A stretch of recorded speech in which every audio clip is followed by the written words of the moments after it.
So every month there was some discount, and every month everybody got a call. And and by the way, after I got off the phone with them, they got a note from me that said, "Nice talking to you, boom." Hi, I'm Carla Higgins, and this is the Double Duty Agent Podcast. I am so glad you're here. Each week we get together and we explore the stories of successful double duty real estate agents. And from their stories, you can find the solutions to overcoming your challenges and the keys to unlocking your success. Are you ready? Let's get started.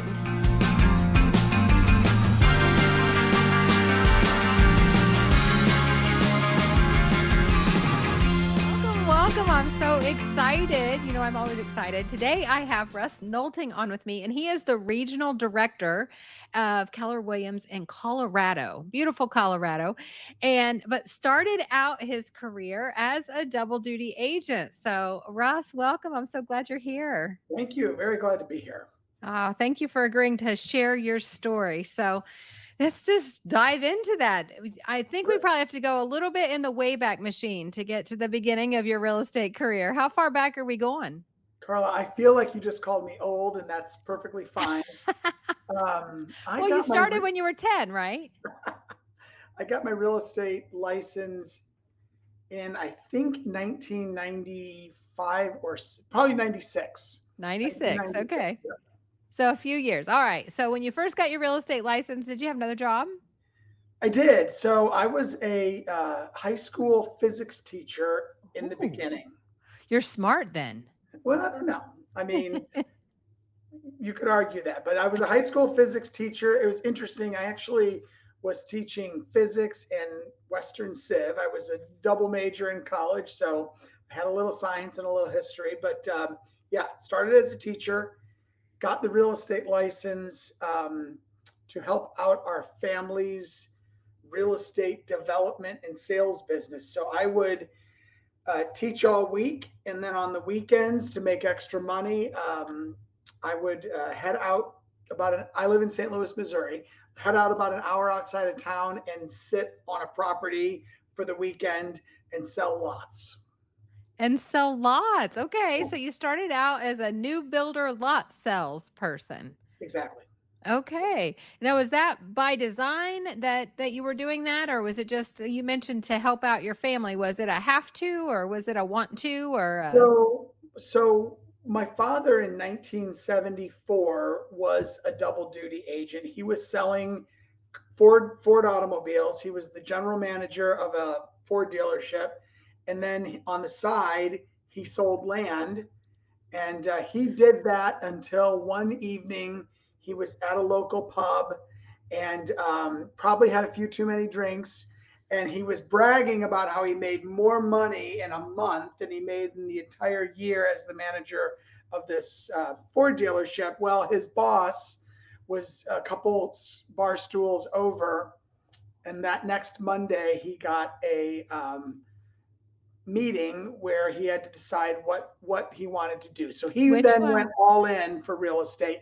But between 1973 and the mid 90s, when I got involved, the business grew, and my father, when I was a teacher, said, you know, if you want to make some extra money, you can help us sell the land on the weekend. So that's what I did. That's what you did. So what I'm hearing is double duty is just genetic for you. It's totally genetic. It's genetic. I love it. Okay. So you get your license and you're selling land on the weekend. Yeah. And then what happened? So it didn't last very long for me, in that I too started making more money selling land than I was making as a teacher. But I also got burnt out fast with teaching. I lasted for 4 years. And in 1998, I quit teaching, and quite frankly, was going to go a different direction with career. In general, I was looking at various jobs, but the summer after I quit, my father said, "Listen, give me the summer, just work full time for me, and let's see what happens." And you know, there was a day at the end of the summer where I was in this big John Deere tractor with a cab, and the air condition was blasting, and I was smoking a cigar, and I'm not a big cigar smoker, but I realized today's the first day of school and I am like living the dream, you know, brush hogging this enormous field, and I just kind of fell in love with that role. Okay. So I Okay. stayed. I decided to stop my job search, and I was all in on real estate from So there you're on. all in on real estate, but still working in the family business. All in on the family's real estate business. So to sales on the weekend, I added the development side, which is why I was cutting the field. So somebody had to keep the properties pristine. So I was doing sales on the weekend of our own property, developing it during the week. Okay. Now there's got to be another transition in here then somewhere. Well, so I gave you the dates. So this is the late 90s. No, late 90s. Okay. And the early 2000s proved to be absolutely amazing for our business. And to provide a little context, we were like an hour outside of Metro St. Louis. So the early 2000s, real estate was booming in general. Gas was cheap. People loved this idea of, I'm going to move an hour outside of town and I'm going to have 3 acres or 5 acres and 2 to 4 horses and build a custom home. And then I'll drive to the GM plant to work, or MasterCard or whatever. And but then gas prices went up and the Great Recession started. And like there was a day, and I kind of remember the day where I realized our telephone stopped ringing. And I looked at my dad and I said, the phone didn't ring today. And fast forward 18 months, we were full scale into the greatest real estate recession ever. And one of those days, our bank called and they wanted their money back. That wasn't the phone call you wanted. That wasn't the That ring. phone call we did not want. No. So after 18 months of trying to figure it out, I had another transition, and that was the day I said, I'm no longer going to do this. And I had really 2 choices. I could use my real estate license and go into residential, which was terrible in September of 2007, or I could go back to teaching. And I took the first option.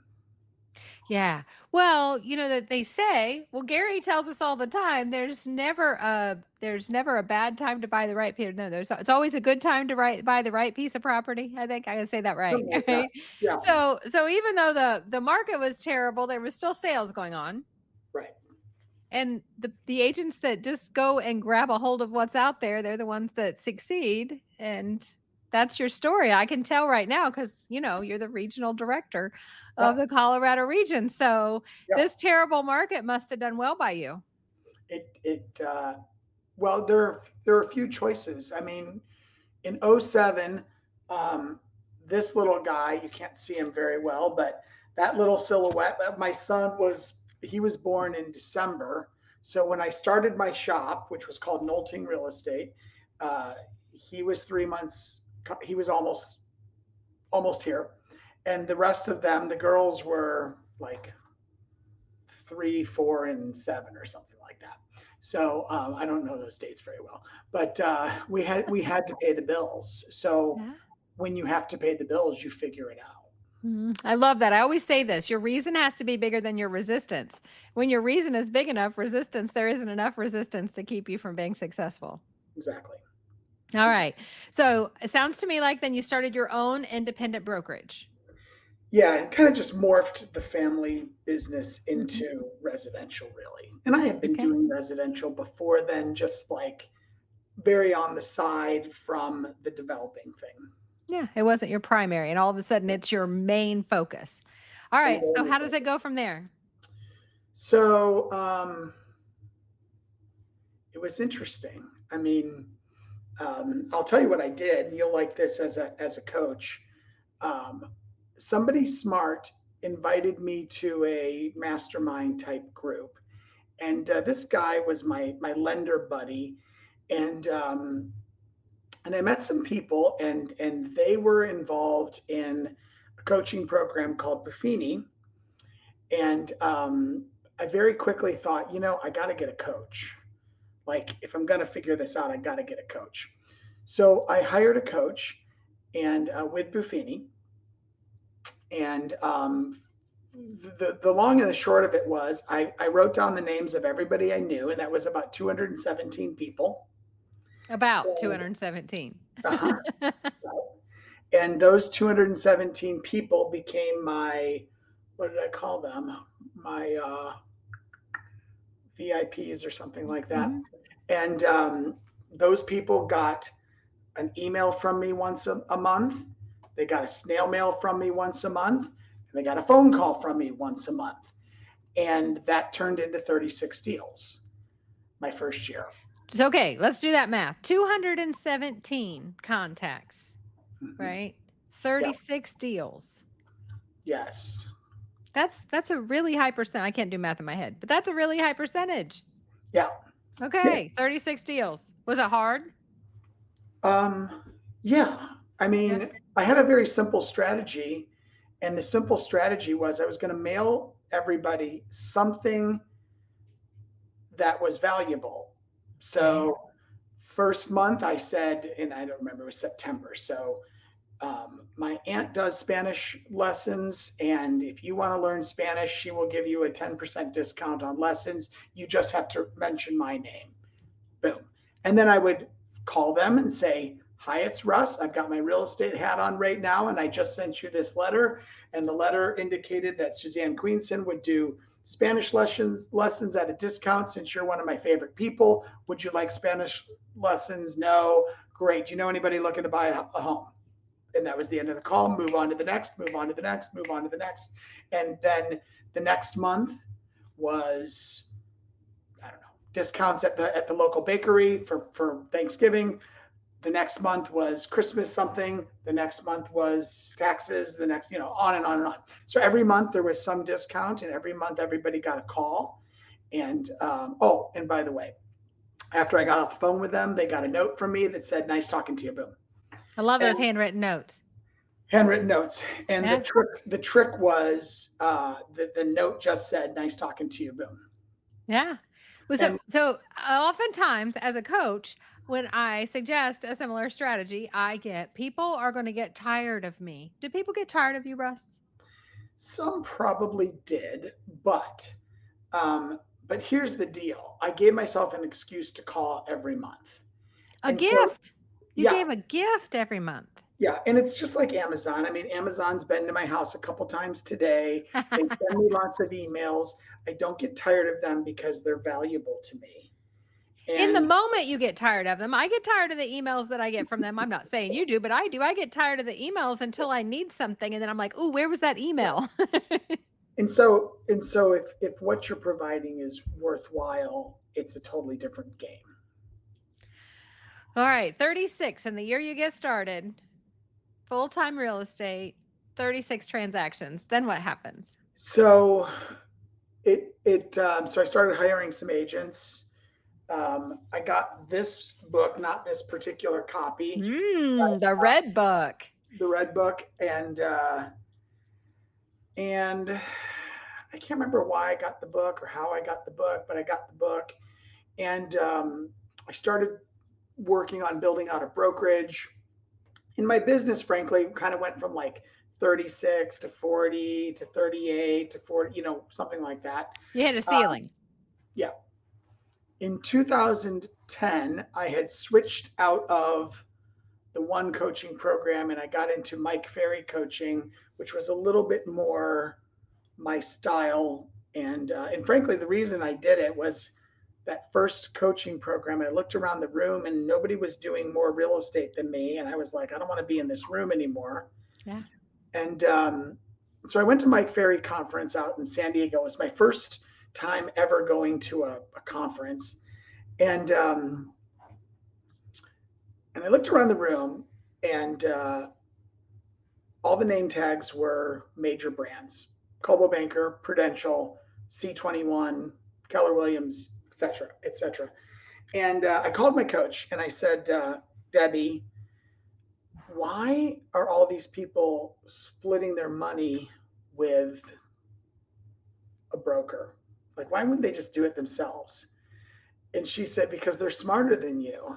And you're running multiple jobs. You're building a team and doing your own production, and then you're running a brokerage, and one of those things is hurting the other thing. And she was 100% right. So, as coaches usually are. Yeah, exactly. So I decided to go find a brokerage to work for, and I looked at a number of brands, and I walked into this guy's office. Gary Keller, huh? And I literally, at that time, I didn't know that this guy was the same Keller as the sign at the office. Okay, so the book and the office, the book and the brand, the book and the brokerage didn't connect for you. It didn't. I don't think it connected for me. And but so that was February of 2010, and I had made an appointment with somebody that was vocal on Facebook about loving Keller Williams.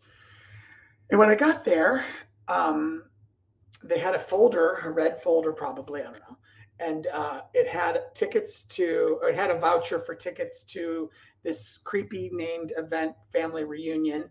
And, creepy named event. Okay. Well, it kind of like I was not very impressed with that name. You weren't family yet. No. But and that was in that, and I think they said, come with us on Sunday, and it was like Tuesday, and we talked, and I said, I think I'll do this, and I actually I decided in that between Tuesday and Sunday to just join the company. I had 10 licenses with me for the agents that I had brought on, and so when I left for New Orleans that February, that Sunday in February, I was already with the company, and my flight got canceled. I actually left on Monday, I guess, and I was late to the event, but I remember walking down the long hall at that enormous convention center, and I called my wife, and I'm like, I think we're in the right spot. Like, this is kind of cool. Despite the creepy name. Despite the super creepy name. And I've kind of grown to like the name, but whatever. Russ, this is something we have in common. My very first family reunion was in New Orleans as well. Yeah. What year? 18, 19, something like that. Yeah. So I started building a team, and then kind of the next phase of this is in 2012, for a variety of reasons, I was asked to step in as an interim team leader for my market center. And my market center was at the time about 300 agents. And, and at the time I was selling about 50 houses a year. But I was starting to do it with a little bit of leverage. I had an admin now, and I said, you know what, I'll step into this role, but I am not doing it forever, and I'm going to continue selling houses. And they said, sure. So 6 months later, when my interim time came up, I had pretty much fallen in love with the team leader role. Along the way, a couple things happened. Number one, I didn't have 300 agents. I had 150 agents. And the reason is there are about 100 ghosts. Yeah. And my predecessor, who got fired, she recruited about 50 cappers, as we call them at KW, away from the company. So, and she today has a successful independent brokerage here in St. Louis. And anyway, so the situation wasn't quite as good as I thought it was. But for the next 10 years, that office, it took about 3 years to get to number one in the market. And but for the next 10 years, I led that office, and I got it to about 450 agents. Sold houses every year, as part, and became a MAPS coach along the way. So when I left there, when I resigned, I was a leader of a small team leader of a large office, MAPS coach, coaching a couple dozen clients. Okay. So double duty. Double duty, triple duty. Double duty. Mhm. All right. So you leave the team leader role, you have a small team, and you're coaching. What comes next? So next in the line of activities, I was in Colorado in 2021 July. This daughter had that summer graduated college, married her college boyfriend, Oh, wow. and moved to Colorado all in 3 weeks. And we were visiting, and we were up in the mountains, and we were driving out of the mountains. And I looked at my wife and I said, "We need to move here." And we drove home to St. Louis, and I pulled into my parking lot at my office, for like the 3,000th time, and it didn't feel like I wanted to be there anymore. And I'm very committed to, like, when it's time to go, it's time to go. And it was kind of an interesting thing because I was debating on, like, do I want to leave something after 10 years? And remember, like, COVID happened. That was 21. So COVID was Try to forget. Yes. yeah. And so, there's a lot of things that changed during that time. Mhm. But I met with my friend and the pastor at my church, and he said something really interesting to me. He said, some people are really great at starting things, and some people are really great at fixing things. And some people start and stay. He's like, there's times in our history where, like, the deal was go get a job, and 40 years later they'll give you a watch, and you're done. But Hopefully. Yeah. like, some of us are really great at fixing things. And that, like, concept, that idea made me feel very comfortable saying, you know what, I made this place a lot better, got it to number one, it's still Time to there, hand it off. and it's time to hand it off. So in August, during Mega Camp, which was digital that year, I went into my operator and resigned. And I said, you know what, I will stay until December 31st if you want me, but I resigned. I was going to go back into just full-time sales, coach a little bit more. And then about 3 hours later, I got a call from KW International asking me if I would go through the process to potentially get the regional job in Colorado. So 6 weeks later, I was hired, and so what my life looks like today is I sell houses. I lead a region with about 21 offices in 50 locations, represented by the state of Colorado. I'm an OP in Colorado, and I'm a MAPS coach. Okay. OP for our non-KW listeners is the operating principal, meaning the head of the brokerage. So there's that. Okay. I love this. And I want to unpack just a few things. And one thing that really just stood out for me is that sometimes we have to close a door before another one opens. Mm-hmm. And I think a lot of people hang on or stay in their comfort zone, Yeah. and they don't close that door.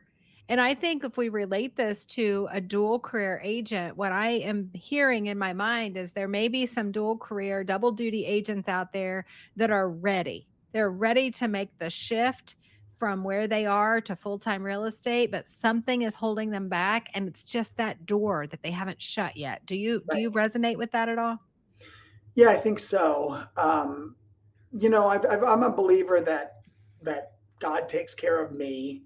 And it can be really scary. I was making a lot of money as a team leader,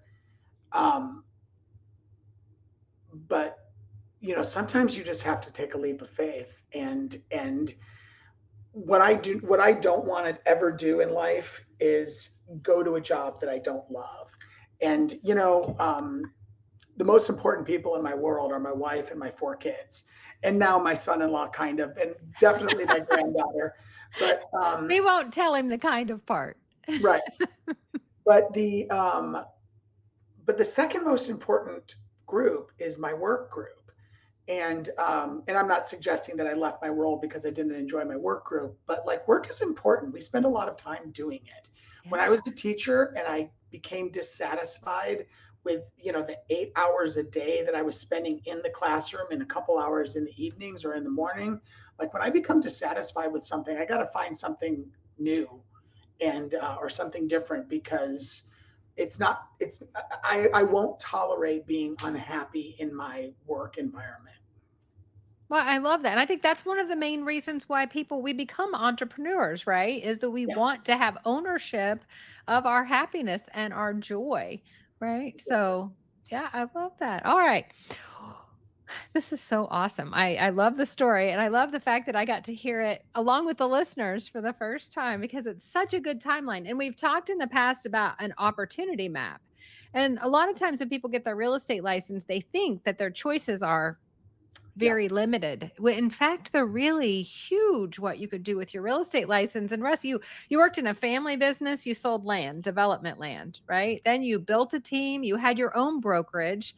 Then you led a big national brand brokerage, and now you own a market center.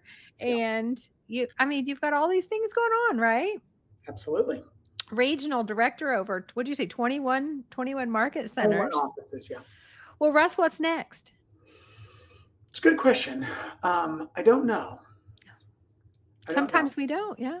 Yeah. And it's funny. I have a maps coach, and we've been working together for about 8 years or so. And at KW, we like to talk about like our mission and our vision and and all that stuff. And I've always, um, up until when I started working with him, I always struggled with doing that because of the way I just answered your question. I don't know. And he Mhm. made a comment to me that was really interesting. He said, you can write it in pencil. And that was just a very freeing idea for me. Like, I can write it in pencil, I can scratch it out and do something different. And so, what I think is next now is probably more market centers. Um, but who knows? It might be different tomorrow. I do. Well, sometimes I love the concept of writing it in pencil, because we don't know what is our next chapter, right? We don't know what God or the universe or whatever you believe, we don't know what's next for us or what's going to cross our path. What opportunity is going to show up for us? Because if we knew what opportunities were going to show up for us, I don't know, right? Right. I love that. Okay. Well, Russ, I love to wrap up with choices, action, and mindset shifts that would help a double duty agent achieve success. And when you think about that, can you think of some choices that you made along the way that might be something that somebody else might consider a choice that they should be considering that would help them be successful? I think a choice that we make every day is what we're going to focus our time on. And it is, in our industry, it is very easy to focus on things that don't move the needle. It is easy to focus on a million things that distract you from, how do I get somebody to sit at a kitchen table with me to list a home today? And to me, that's the opening question every morning. Like, how do I get somebody to choose to sit with me to talk about listing their home? Like, that is the number one question. And the question could be slightly tweaked from that, but every day, and I think I'm answering your question right, I think I'm understanding it. Every day, we have to make a choice on what we're going to focus on. Most agents that are not successful are focusing on the wrong things. And if you have a dual career situation, then it's all the more important to make sure that what you are choosing will move the ball forward for you. I love that. I love that. I always say this: you can either spend your time You can waste your time or you can invest your time. And it's making sure that when we have limited time that we're always investing it. Absolutely.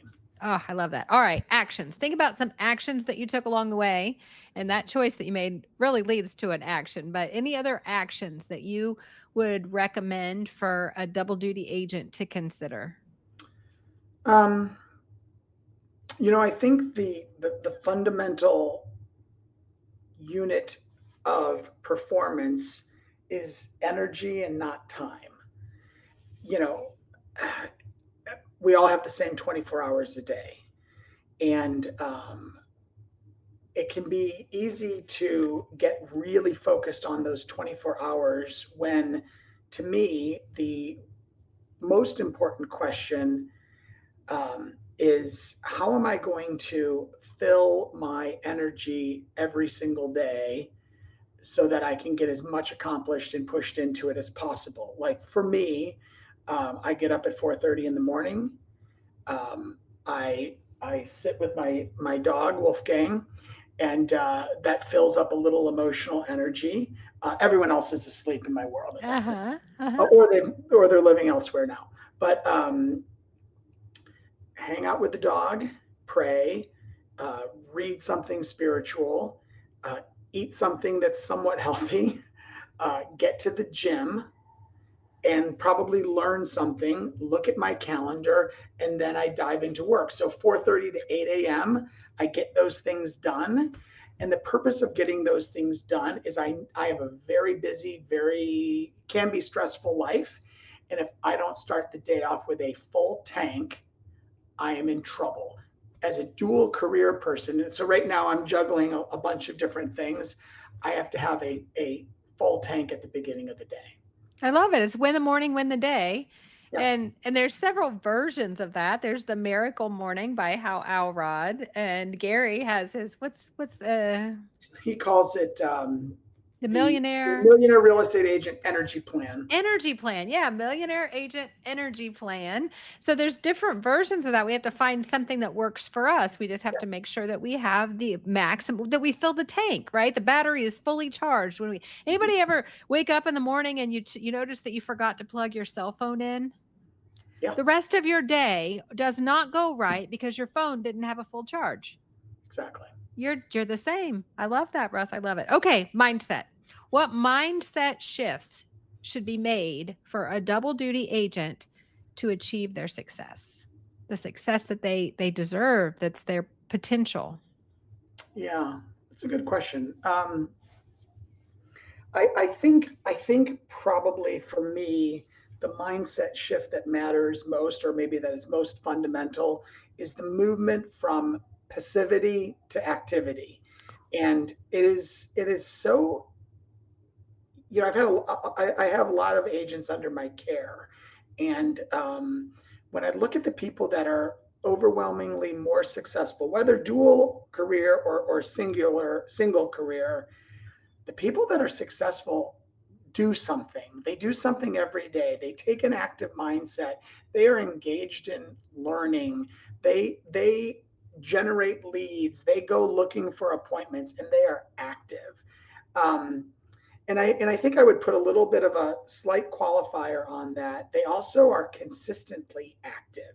We see some people who are active and then they're passive, and then they're active and then they're passive, and they might have mediocre success, but the agent that strings together consistent activity um, over a long period of time, it just compounds.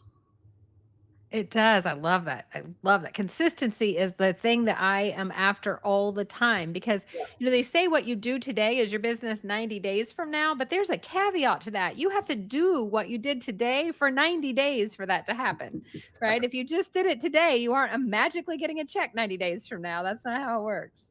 Exactly. Ah, I love it. Ah, Russ, so thank you so much. Before we go, let me ask you one question. Is there anything that I should have asked you that I didn't, or something that you want to share that might be really helpful for our listeners?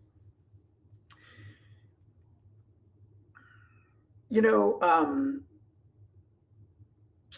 I'll make a little plug. So you're a Keller Williams person. I'm a Keller Williams person.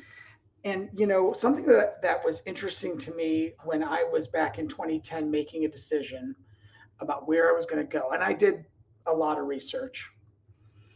What I didn't realize then is that there are very few companies in this industry that are set up to allow a person who is passionate in something that is not real estate to make money, not only in real estate sales, but also in these other things. As a former teacher, the fact that I get to, next week, I'm going to be in Colorado and I'm going to teach a class about 8 times because I'm going to 8 different offices. The fact that I get to do something that I love that wasn't making me money and now do it in a way that does make me money is huge. And I think that we are uniquely blessed at KW to be with a company that allows you, once you do go all in on real estate, to then explore lots of other different avenues. You and I have a mutual friend, Krista, sells houses, loves to coach, and gets to do both at Keller Williams. Yeah. So whether it is teaching or ownership or flipping houses or being involved in sports and entertainment or focusing on luxury, like there's something special about a company that says, we want you to make money in all these different ways and not just in the chosen profession of pushing houses. I love that because we learn how to build a business. And once we've learned how to build a business, there are other businesses that we can take those things and apply them to. And I love that, Russ. Thank you so much for sharing that.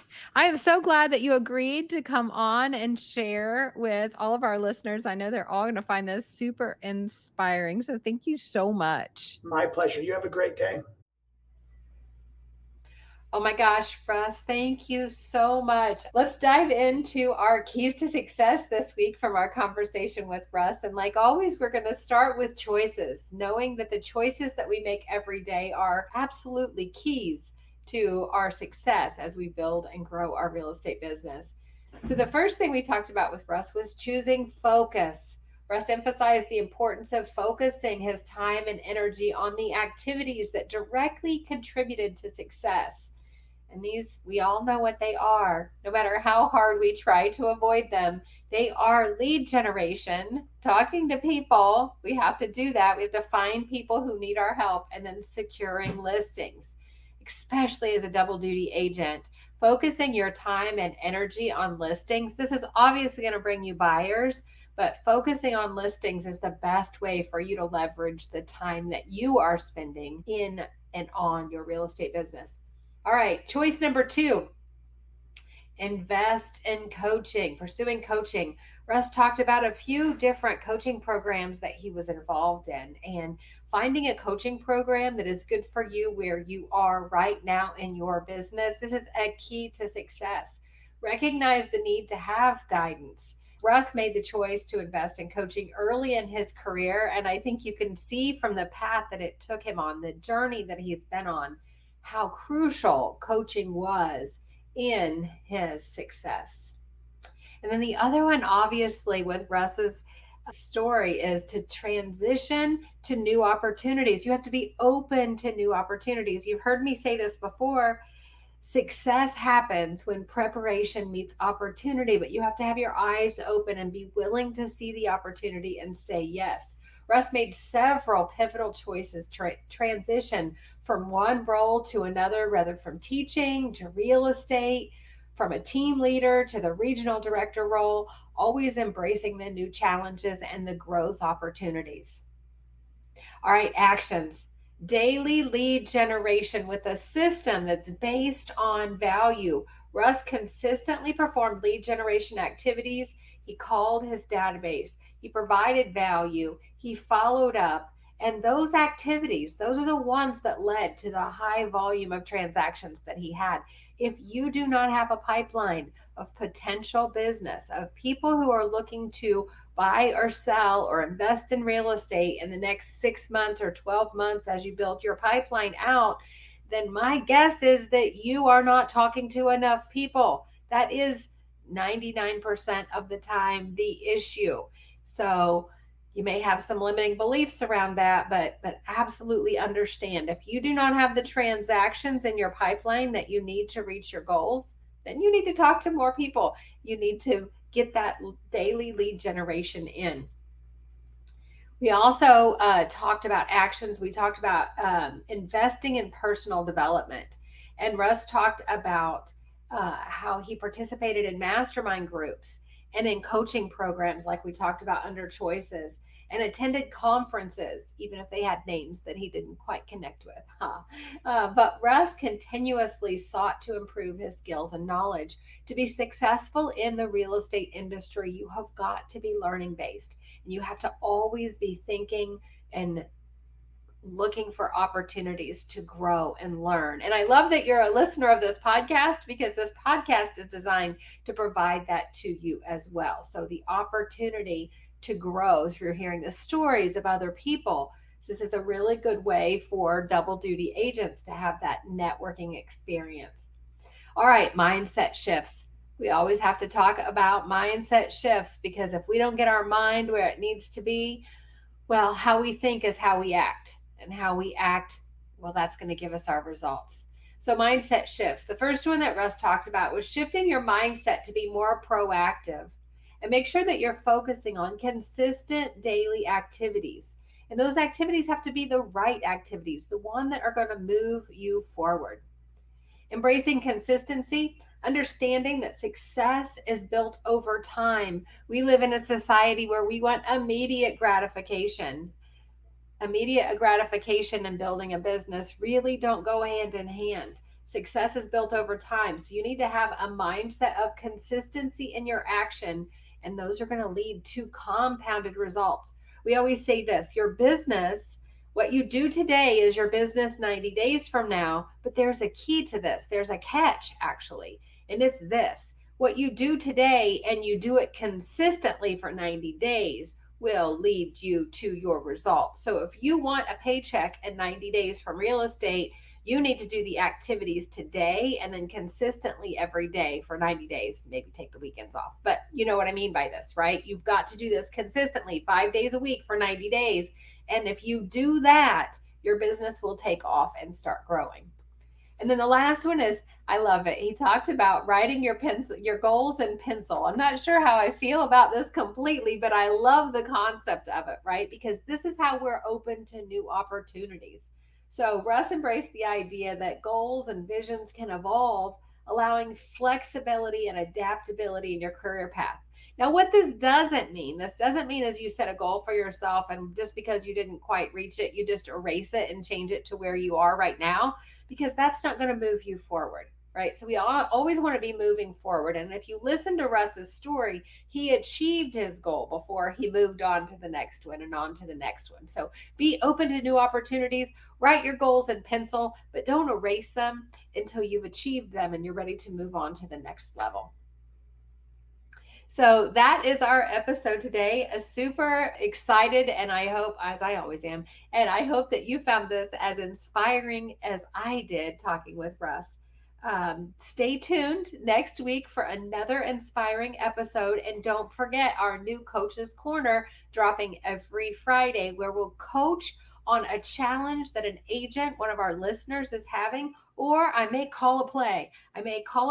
Something that you could put in place in your business right now that would help you move forward. The right play at the right time sometimes is all it takes to move the needle in your business. If you have a coaching challenge that you would like to hear covered on a future episode of Coach's Corner, please go to doubledutypodcast.com and submit your challenge and listen for future episodes where we will coach you around that challenge. Until then, keep pushing forward and rise as a double duty agent. Thank you for joining me today. I hope you're leaving inspired and you found a key or two you're going to try out this week to see how they help you to unlock your success. Be sure to subscribe so you don't miss a single story. And if you'd like to get in touch with me, you can find me at doubledutypodcast.com. That link is also in the show notes. Until next time, have a productive week.